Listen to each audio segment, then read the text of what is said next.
நமது உடலானது கருமுட்டை சைகோட் என்ற ஒற்றை செல்லிலிருந்தே உருவாக்கப்படுகிறது.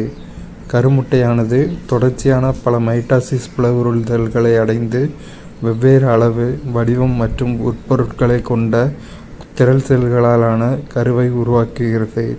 கருச்செல்கள் படிப்படியாக அவற்றின் அமைப்பிலும் பணியிலும் மாற்றங்களை அடைகின்றன. இந்நிகழ்வுக்கு செல் மாறுபாடு அடைதல் என்று பெயர். அதாவது ஒரு மனிதன் பிறக்கும்போது அவனோட மொத்த உடம்புமே இந்த ஒரே செல்லால் தான் உருவாக்கப்படுது. இந்த படத்தில் இருந்து இது ஒவ்வொன்றா பிரிஞ்சு இப்படி நிறைய பிளவுறுதல்களை அடைந்து இப்படி நிறைய பிரிஞ்சு ஒரு கருவை உருவாக்குது. இப்படி நிறைய சைக்கோட்டுகளாக பிரிஞ்சு ஒரு கருவை உருவாக்குது. இந்த கருச்சல்கள் படிப்படியாக வளர்ச்சி அடைகின்றன. இந்த நிகழ்ச்சிக்கு என்ன பேருனா செல் மாறுபாடு அடைதல் அப்படின்னு பேர்.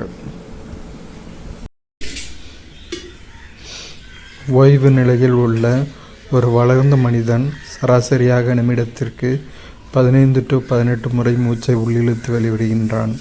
கடும் உடற்பயிற்சியின் போது இச்சுவாச வீதம் நிமிடத்திற்கு 25 முறைகளுக்கும் மேலாக இருக்கும். புகைப்பிடித்தல் நுரையீரல்களை சேதப்படுத்துகிறது. புகைப்பிடித்தல் புற்றுநோய்க்கு காரணமாவதால் அது தவிர்க்கப்பட வேண்டும். நமக்கு தும்மல் ஏற்படும் போது நாம் நாசித்துவாரங்களை மூடிக்கொள்ள வேண்டும். இதன் மூலம் நாம் வெளியேற்றும் அயல் பொருட்கள் அருகில் இருப்பவர்களுக்கு பரவாமல் தடுக்க முடியும். அதாவது நம்ம நார்மலாக இருக்கிறப்போ ஒரு மனுஷனுக்கு நிமிஷத்துக்கு 15 to 18 முறை மூச்சை உள்ளிழுத்து விடுகின்றான். ஆனால் 15 to 18 முறை ஒரு நிமிஷத்துக்கு நார்மலாக இருக்கும்போது மூச்சை உள்ளே இழுத்து வெளியே விடுறோம். அது உடற்பயிற்சியின் போது இது 25 முறைகளுக்கு மேலாக இருக்குது. புகைப்பிடித்தல் நுரையீரல்களை சேதப்படுத்துகிறது. ஸோ ஸ்மோக்கிங் நம்ம லங்ஸை பாதிக்குது. அது கேன்சருக்கும் காரணமாக இருக்கிறதுனால அதை நம்ம விட்டுறணும். நமக்கு தும்மல் வரும்போது நம்ம மூக்கை நம்ம மூடிக்கணும். ஏன்னா அப்படி அது தும்மல் மூலமாக வெளியே வர அயல் பொருட்கள் மற்றவங்களுக்கு பரவும்போது நமக்கு சளி இருந்தாலோ நமக்கு என்னக்கு நோய் இருந்தாலும் அவங்களுக்கும் பரவிடும். ஸோ அதை தடுக்கிறதுக்கு நமக்கு தும்மல் வரும்போது நம்மளோட மூக்கு துவாரத்தை நம்ம மூடிக்கணும்.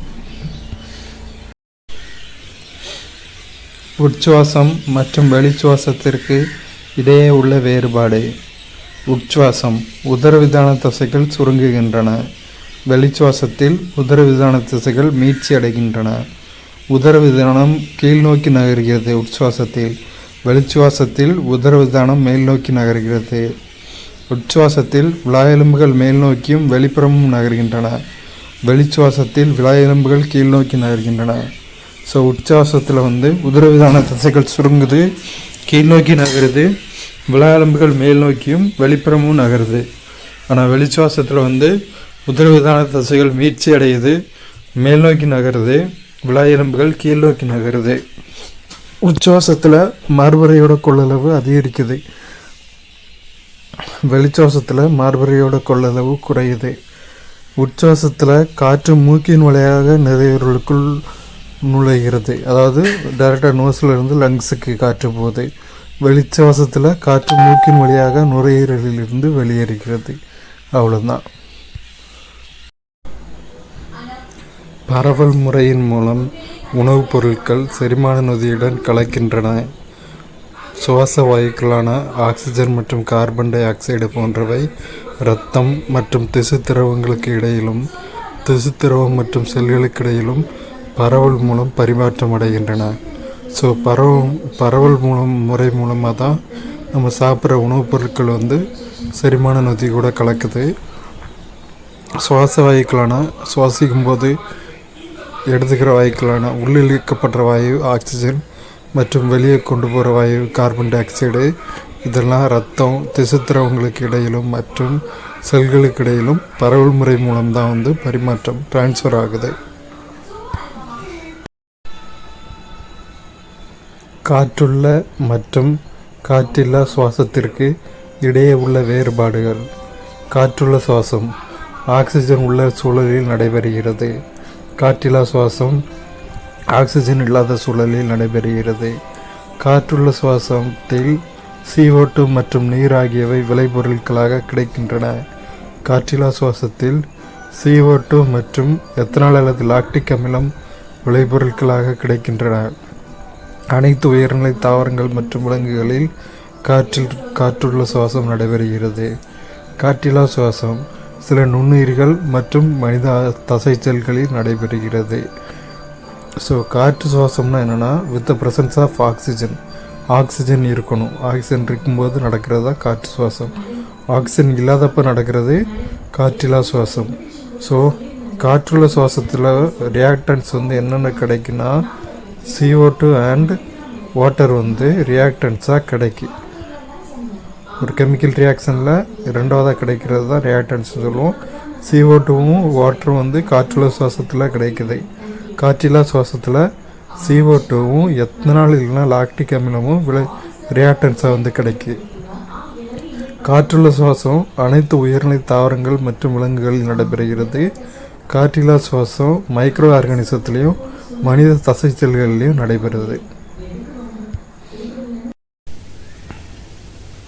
காற்றுள்ள சுவாசமானது காற்றில்லா சுவாசத்தினை விட 19 மடங்கு அதிக ஆற்றலை ஒரே அளவு குளுக்கோஸிலிருந்து வெளிப்படுத்துகிறது. காற்றுள்ள சுவாசத்தின் போது ஒவ்வொரு குளுக்கோஸ் மூலக்கூறும் 36 ATP மூலக்கூறுகளை உருவாக்கும். ஸோ காற்றுள்ள சுவாசம் தான் காற்றில்லா சுவாசத்தை விட 19 மடங்கு அதிக ஆற்றலை அதிக எனர்ஜி கொடுக்குற கெப்பாசிட்டி இருக்குது ஒரே அளவு குளுக்கோஸில் இருந்து. ரெண்டுக்கும் ஃபீடு ஒரே சேம் அளவு குளுக்கோஸ் தான். ஆனால் காற்றுள்ள சுவாசம் 19 மடங்கு அதிக எனர்ஜியை தருது காற்றுள்ள சுவாசத்தை விட. காற்றுள்ள சுவாசத்தின் போது ஒவ்வொரு குளுக்கோஸ் மூலக்கூறும் 36 ATP மூலக்கூறுகளை உருவாக்கும். ஒரு குளுக்கோஸ் மூலக்கூறு 36 ATP மூலக்கூறுகளை உருவாக்கும் காற்றுள்ள சுவாசத்தின் போது. ATPனா என்னென்னா adenosine triphosphate. ATP means adenosine triphosphate. ஒருவர் உணவு சாப்பிட்ட பிறகு 12 to 18 மணி நேரத்திற்கு பின் மிதமான வளிமண்டல சூழலில் முழுமையான ஓய்வு நிலையில் இருக்கும் போதும் அவருக்கு ஒரு குறைந்த அளவிலான ஆற்றல் தேவைப்படும். அந்த ஆற்றலை அடிப்படை வளர்சிதை மாற்றம் எனப்படும்.